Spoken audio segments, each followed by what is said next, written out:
మీ పిల్లల పుట్టినరోజులు ఎలా చేయాలో ఆలోచించండి. పుట్టినరోజు అంటే ఓ దీపం వెలిగించాలి, దేవుడు గుళ్ళోకి తీసుకెళ్ళాలి, ముందు ఉదయాన్నే స్నానం చేయించి తల్లి తండ్రికి నమస్కారం చేయించాలి. పిల్లల పుట్టినరోజులకు ఎలాగా దీపాలు అర్పిస్తే వాళ్ళు కొంపలు అర్పుతారు, అశుభమైన ఆచారం. ఇది చేస్తున్నాం ఇవాళ. కేకులు కోసి ఆంగ్లమున కేకలు వేయగనేలా. ఆ కేకు ఎక్కడో తయారైంది, ఆ మాట కూడా తెలుగు మాట కాదు, ఇంగ్లీష్ మాట. అది పట్టుకుని పోయడం, ఆ కత్తితోనే నోట్లో పెట్టడం, రేపు నీ నాలుగు కోసేస్తానన్నట్టుగా. ఈ మధ్య ఇంకా వెర్రి బయలుదేరింది, కేకు కోసి నోట్లో పెట్టడం కాదు, ముఖమంతా పుయ్యడం. ఎంత గొప్ప సంస్కృతం!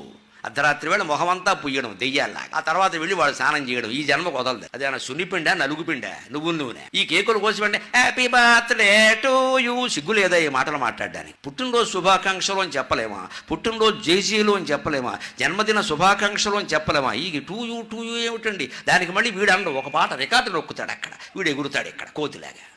ఇదే పుట్టినరోజు, ఇదే సంస్కృతి. ఈ చిన్న పని కూడా మనం